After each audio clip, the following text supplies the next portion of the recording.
Hello everyone, কেমন আছো তোমরা সবাই? নতুন দিনের নতুন একটা ব্লগে তোমাদের সকলকে অনেক অনেক স্বাগত জানাই। আজ সকালে ঘুম থেকে উঠেছি ওই 6:45 নাগাদ। আজ বেশ তাড়াতাড়ি ঘুমটা ভেঙে গিয়েছে। ঘুম ভেঙে গিয়েছিল তাও ওই 5:15 নাগাদ। তারপর কিছুক্ষণ উর্ভির সাথে বিছানায় ছিলাম।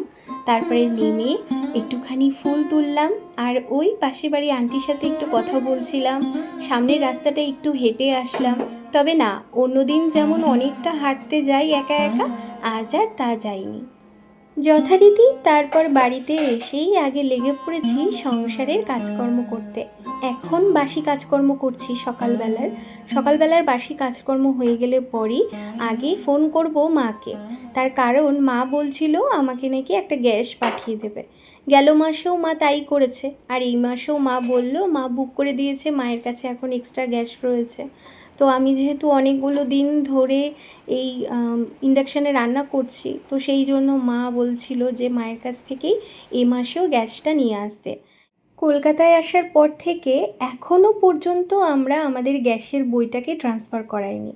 তার কারণ আমরা প্রথমেই যখন এই বাড়িটায় এসেছিলাম তখন ভেবেছিলাম এখানে বেশি দিন থাকবো না, তাই একবার যদি ট্রান্সফার করানো হয় আবারও ট্রান্সফার করাতে হবে, অন্য কোথায় যাব সেখানে, সেই কথা ভেবেই করানো হয়নি। তবে এখন মনে হচ্ছে অনেকটাই ভুল করে ফেলেছি জানো।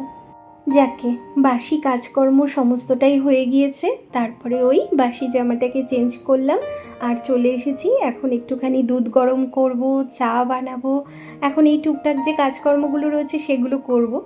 আর আজকে না বড়বাবুকে বলেছিলাম যে একটুখানি কোয়াটার পাউরুটি নিয়ে এসো, আমার ভীষণ খেতে ইচ্ছে করছে। আর জানো আমাদের এখানে যেই দোকানে পাওয়া যায় কোয়াটার পাউরুটি, সেখানে না এই সকালবেলা করে কোয়াটার পাউরুটি খুবই কম দেয়, দিয়ে যায় রাত্রিবেলা করে। কিন্তু যেদিন দিন ভালো থাকে সেই দিন এরকম ভোর 4টে, 4:30, 5টা নাগাদ এসে কোয়াটার পাউরুটি দিয়ে যায়। বলতে পারো আজকের দিনটা ভালো ছিল, তাই বড়বাবু যেই গিয়েছে ওদিকে পেয়ে গিয়েছে একটা কোয়াটার পাউরুটি। ফোন করে বলছিল দুটো আনবে নাকি, কারণ সে পাউরুটি আনা মানেই বলবে ডিম টোস্ট বানাতে। আর আমি বারণ করলাম, আমি বললাম না আজকে ম্যাগি বানাবো, তুমি কোয়াটার পাউরুটি একটাই নিয়ে এসো, চা দিয়ে খাবো, কারণ আমার ভীষণ খিদে পেয়েছে। আর জানো কাল রাত্রিবেলাও না শ্রী বেশ ভালো ঘুমিয়েছে। ও যদি একটু ভালোভাবে ঘুমোয় তাহলে কি হয়, আমারও ঘুমটা ভালো হয়। তবে কাল রাত্রিবেলার কারেন্টও যায়নি। আর এই কারেন্ট যাওয়াটা নিয়ে এখন মনের মধ্যে অনেকটা ভয় কাজ করে। কি বলো তো, গরম লাগার জন্য নয়, আমার চিন্তা আমি করি না। ওর পাপা বলে সব সময় একটাই কথা, জানো তো মামুন, আমি না মেয়েটার দিকে তাকাতে পারি না। আসলে মেয়েটার এত ঘামাচি উঠেছে, সারাটা কপাল, হাত, পিঠ, গলা, কোনো জায়গায় বাদ নেই জানো। আর ওগুলো এত পরিমাণে ছড়িয়ে গিয়েছে, ওর না খুব কষ্ট হয়। ও শুধুই খালি মাথার মধ্যে জানো না চুলগুলো টানতে থাকবে, ওর এত কষ্ট হয়। আসলে প্রথমত ও খুবই ছোট, ও একটা দুধের শিশু, ওর পক্ষে তো আর কোনো কষ্ট দুঃখ এগুলো বলে বোঝানো সম্ভব নয়। আর দ্বিতীয়ত আমরা বাবা মা হয়ে আমরা নিরুপায় হয়ে রয়েছি, আমাদের হাত পা বাঁধা, আমরা চাইলেও কিছুই করতে পারছি না এখন ওর জন্য। আর এই কথাটা ভেবেই স্ত্রীর পাপার সবসময় বেশি কষ্ট লাগে। তবে কি বলো তো, আমি না ও যখনই কষ্ট পায়, ও আমার সাথে এগুলো শেয়ার করে, আমি তখনই ওকে একটাই কথা বলি, দেখো কখনো কোনো কিছু নিয়ে মন খারাপ করতে নেই। আজ যেটা হচ্ছে না কাল সেটা অবশ্যই হবে। আর সময় না হলে না কখনোই কোনো কিছু হয় না জানো। এই যেমন দেখো আমাদের ডবল সিলিন্ডারের গ্যাস রয়েছে, তা সত্ত্বেও আমাদের ঘরে এখন গ্যাস নেই। তার কারণ এই মুহূর্তে এখানে ব্ল্যাকে গ্যাসের দাম মানে কি বলবো, আকাশ ছোঁয়া।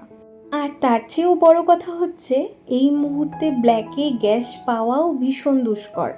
কারণ দেখো যারা দিচ্ছে তারা না আজ না কাল, কাল না পরশু এরকম করে যাচ্ছে, কিন্তু আমাদের কি সমস্যা হচ্ছে সেটা তো আর তারা বুঝতে পারছে না না।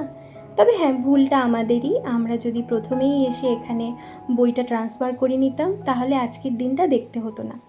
যাকে কি আর করা যাবে, সময় না হলে কিছুই হয় না। ওই যে বললাম তোমাদের, এদিকে চা হয়ে গিয়েছে আর খুব সুন্দর করে চাটা বানিয়ে নিয়েছি। এখন পাউরুটি দিয়ে দুজনে চাটা খেয়ে নিই।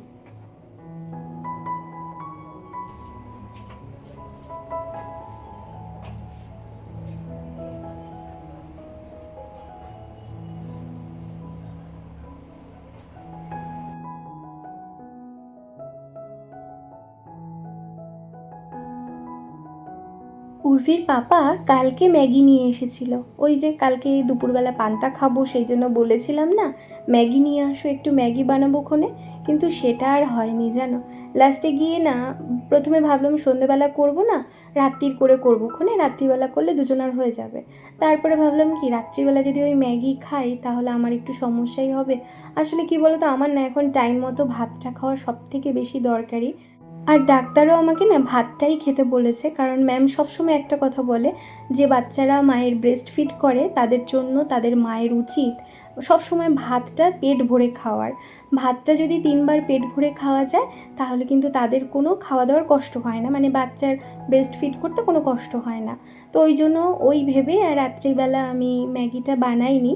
ম্যাগিটা আজকে সকালবেলা ব্রেকফাস্টে বানাবো, তাই জন্য এখন সে চা খেতে বসেছি পর থেকে শুধু বলে যাচ্ছে কখন বানাবে ম্যাগি, কখন বানাবে। আর এদিকে দেখো কোথায় আমি এখানে তাড়াতাড়ি আসবো তা না, ওর মধ্যে দেখি আবার জল চলে এসেছে।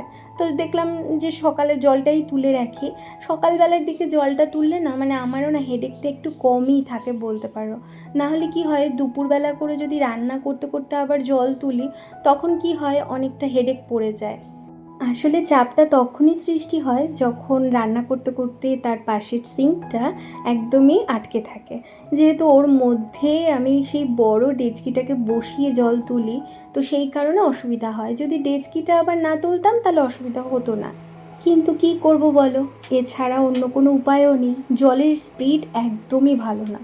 যেহেতু সামনের ঘরেও জল নেয়, মানে এই একই ফ্ল্যাটে যেহেতু সামনের ঘরটাতেও জল নেয়, তো ওই জন্য হয় কি সামনে আরও 2-3খানা কল রয়েছে, তাই সেইখানেই বলতে পারো অনেকটা জল ব্যবহার হয়ে যাচ্ছে। ওই জন্য আমরা যেহেতু এই পেছন দিকটায় থাকি তাই জন্য না স্পিডটা একটুখানি কমই আসে।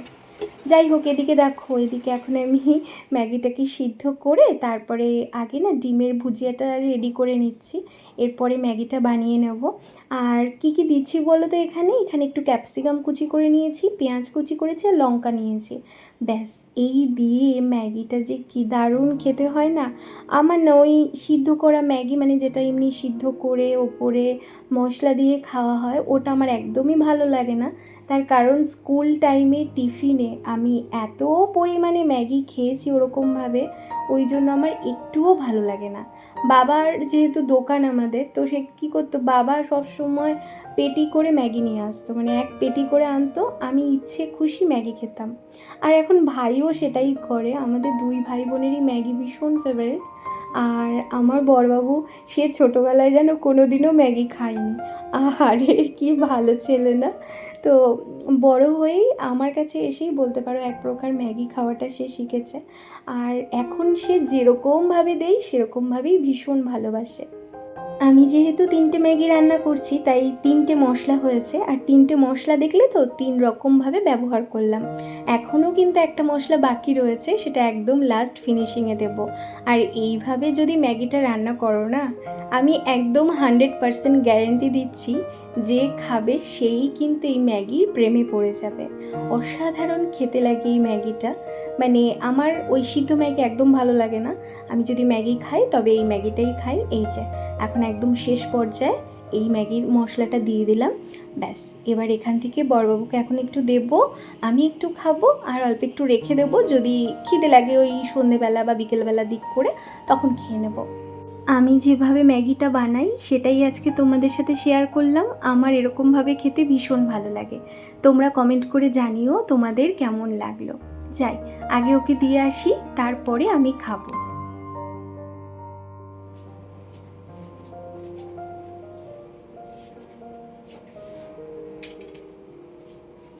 সকালবেলা ম্যাগি বানিয়ে এত গরম লেগেছে, তারপরে আর আমি ঠিক করেই নিয়েছি বেশিক্ষণ রান্নাঘরে থাকবো না। কালকেই বেশি করে একটুখানি ডাল করে রেখে দিয়েছিলাম, ওই আম ডাল রয়েছে কালকের। আর আজকে একটু আলু সিদ্ধ ভাত করব, আর খাওয়ার সময় না একটুখানি ডিম ভাজা অথবা পাঁপড় ভাজা করে নেবো, ব্যাস। তাহলে এই বেলাটা হয়ে যাবে।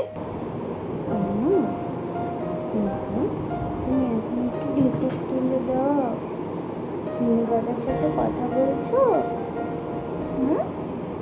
কিনু দাদা, ও কিনু দাদা, তুমি কি উর্বির সাথে খেলা করবে? কিনু দাদা বলেছে তোমার সাথে খেলা করবে মা। তুমি কি করবা? কিনু দাদার সাথে খেলা করবা? আমার তো এখন অনেক কাজ রয়েছে মা। আমি তাহলে সেই কাজগুলো করতে লাগি, আর টাইম মতো এসে আবার তোমায় স্নান করিয়ে দেবো। হ্যাঁ, তুমি একটু কিনু দাদার সাথে, নিমাই দাদার সাথে, সবার সাথে একটু খেলু খেলু করো, ঠিক আছে? পাখি, পাখি কত ভালো। আমার ঢেকু ঢেকু তুলবা না? ঢেকু মামাকে ডাকি, ঢেকু মামা, ঢেকু মামা আসো, আসো, শ্রী একটা ঢেকু লাগবে। কি বললো? ঢেকু মামা আসবে? হুম, ঢেকু মামা আসবে? হুম, আচ্ছা।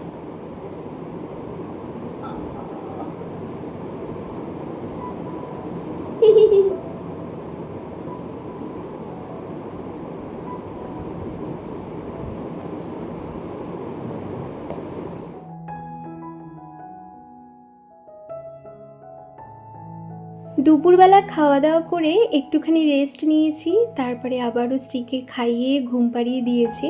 আর ও এখন ঘুমোচ্ছে, আবারও একটু পরেই উঠে যাবে, কারণ এই সময়টা তো আর বেশি ঘুমোয় না। আর আমি এই ফাঁকে তাড়াতাড়ি করে ওর জামা কাপড়গুলো ভাঁজ করে নিচ্ছি, কারণ এগুলো সকালবেলা কেচে দিয়েছিলাম, এগুলো শুকিয়েও গিয়েছে। আর ওর পাপা ছাদে থেকে নিয়েও এসেছে, এখন এগুলো ভাঁজ করে রেখে দেবো।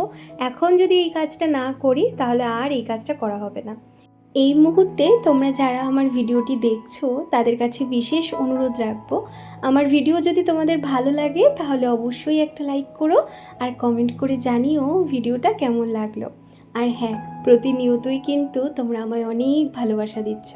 ছোট্ট এই পরিবারটা একটু একটু করে বড় হচ্ছে, চোখের সামনে তার উত্থান দেখছি, ভীষণ ভালো লাগছে। যখনই দেখি পরিবারে নতুন কোনো সদস্য এসেছে তখন মনটা ভরে যায় আনন্দে, জানো। তাই তোমাদের সকলকে জানাই অসংখ্য ধন্যবাদ আমাকে এতটা ভালোবাসা দেওয়ার জন্য। সবাই খুব খুব ভালো থেকো, সুস্থ থেকো, তোমরা তোমাদের দীর্ঘায়ু কামনা করি।